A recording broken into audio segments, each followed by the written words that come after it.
Er det okay, at jeg lige kommer over? Sådan 5 minutter måske? Så er jeg der. Ja, selvfølgelig. Okay. Super. Vi ses.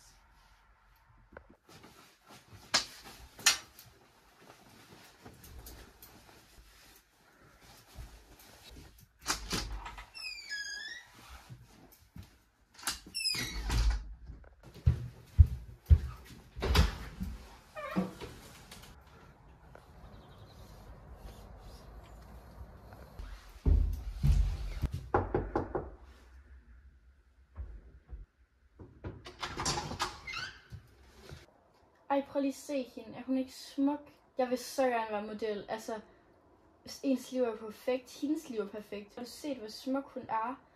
Altså, min drøm er seriøst bare at blive model.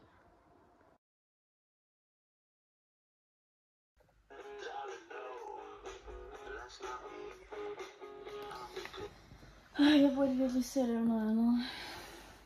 Ej, klokken er mange. What? Hvad har Ida sendt til mig? Modeller søges. Vi søger modeller mellem alderen 14 til 19. Du skal mindst være 169 cm. Vi vil gerne have så mange som muligt, så ikke vær bange for at sende os en ansøgning til os. Kontakt os på den mail eller dette telefonnummer. Vi håber, vi hører fra dig. Ej. What? Mor! Hvad så, skat? Prøv lige at se det her, hvad Ida har sendt til mig. Modeller søges. Ja, er det ikke vildt, mor? Jeg kan blive model. Vil du gerne det? Ja, selvfølgelig. Det er min drøm, mor. Må jeg ikke please ansøge? Please. Jo, selvfølgelig, skat. Tak. Kom ind. Hej, skat. Hej, hvad så, mor? Der er kommet et brev til dig. Ej, tror du det er derfra? Der står model på. Ja. Ej, jeg håber, jeg kommer ind. Jeg håber, jeg får en audition, mor. Ej, jeg er bange. Ja. Tillykke. Tak, ej, jeg er så glad. What, jeg kan endelig blive model. Godt.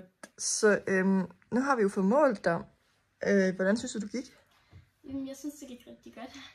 Ja, det synes vi også. Men altså, din BMI ser jo fint nok ud. Det kan vi lige starte med at sige. Men nu skal vi jo også lige huske på, at vi snakker om modeller her. Og jeg er desværre ked af at sige det, men hvis du bare skal have lidt succes i modelbranchen, så bliver du så nødt til at tabe dig et par kilo. Og mig og mit bureau, vi har snakket om, at det skal være omkring de 5 kilo. Hvad siger du det? Ja, det er helt fint. Jeg kan sagtens tage mig 5 kilo. Det lyder rigtig godt. Ja. Skal vi så ikke bare sige, at vi glæder os til at se dig igen? Jo, selvfølgelig. Jeg tænker, at vi ses om en måneds tid. Jo, ja, okay. Godt, vi ses. Super.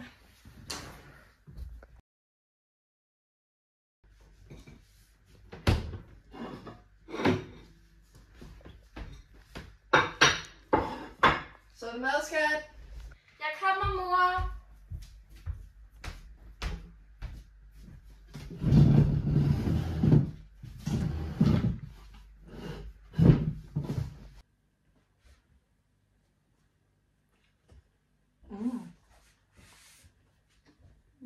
Skal du have noget? Jo, selvfølgelig. Det skal jeg. Ja. Det smager rigtig godt, men jeg skal lige besøge. Jo, ja. Kommer tilbage.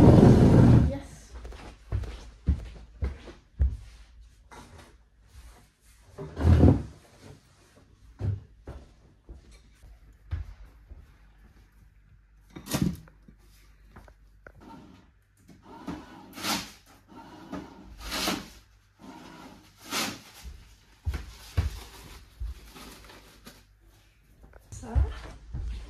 Hvor hurtigt du har spist den.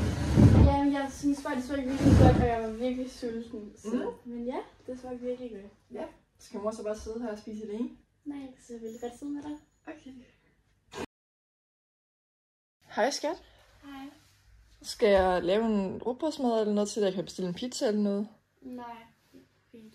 Hvordan kan det være? Altså, du har ikke spist noget hele dagen, skat. Nej, men altså, jeg var træt, og det synes jeg specielt, jeg altså sådan en pizza i går aftes, så det var ude med veninder. Okay. Hej skat. Hej mor.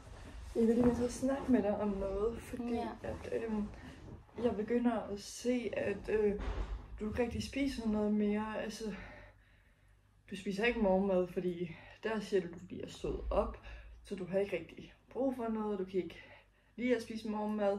Du laver heller ikke en madpakke mere, på grund af, at du kan ikke lide det, du får med i madpakken, det vi har herhjemme. Og så synes du, det spilder penge, at jeg bruger mine penge på det. Men der er det, vi ikke kan lide det, og du spiser heller ikke aftensmad eller nogle snacks eller noget mere, fordi at du ikke lige er sulten, eller du har lige spist eller et eller andet. Men det er jo ikke bare det, jeg kan se. Jeg kan jo også se, at du ikke er sammen med dine venner lige så meget mere. Det er max en gang i ugen, eller nærmest ikke engang mere. Og du sidder inde på dit værelse, og du ser nærmest kun tv, du snakker aldrig med mig mere rigtigt, eller noget som helst. Altså, hvad er det, der foregår? Du kan godt huske, da jeg var til audition for at blive model. Jeg fik at vide, at hvis jeg nogensinde på nogen måde skulle have en chance, altså i min modelkarriere, eller få noget som helst succes, så skulle jeg i hvert fald tage mig 5 kilo. Men skat, det er jo ikke rigtigt. Nej, men mor, på den måde, så har de et andet syn på det. Og det syn, jeg har fået på min krop nu, jeg har det ikke godt. Jeg har ikke spist i 5 dage, mor. I 5 dage har jeg ikke fået noget at spise, og jeg har det virkelig dårligt. Jeg har intet overskud, ingen energi. Jeg er træt hele tiden, og jeg er ked af det konstant, og jeg ved ikke, hvad jeg skal gøre. Altså, det hele, det er alt for meget lige nu, mor. Jeg kan ikke klare det. Skat. Ej. Og det føles som om, at hele mit liv, det falder fra hinanden. Altså, jeg har ikke mere nu. Okay, som I kan se her i videoen, så har vi altså sat meget fokus på det her med, at der er rigtig mange modeller, de får altså rigtig meget kritik omkring deres krop, og det er ikke særlig godt, fordi de får måske at vide, at de skal tabe sig og sådan noget, for at få noget succes, som jeg altså gjorde i videoen. Men det er altså ikke kun modeller, det kan være alle mennesker, altså det kan være nogen fra din familie, dine søskende, det kan være dine forældre, eller bare generelt.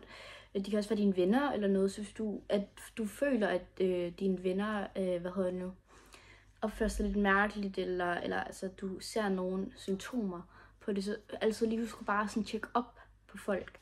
Ja, og vi snakker jo også om nogle af symptomerne i videoen og viste dem. En af dem, vi viste rigtig meget om, at man springer over nogle af de faste måltider, og man sådan bliver mere sådan trist, og man måske er ikke så meget social med dem, der er i sin omkreds, og man er ikke ude med sine venner, og man bliver mere træt og sådan noget. Men det er ikke kun de symptomer, der er der. Selvfølgelig også en masse andre, som humørsvingninger, og man kan få angst, og man kan selvfølgelig blive mere trist, og også lidt irriteret og sådan noget. Og man kan også styrke meget mere motion for at tabe sig meget hurtigere, hvis man nu for eksempel får at vide, at man skal tabe sig. Den store grund til, at man får de her symptomer, det er fordi, at man ikke får nok mad, så kroppen får ikke nok energi til at kunne gøre de ting, man elsker, og så bliver man jo automatisk mere træt, og ikke så meget social mere, og man får mere sådan humørsvingninger og sådan noget. Ja. Det er jo derfor, så. Ja, yes. det var det, vi ville sige.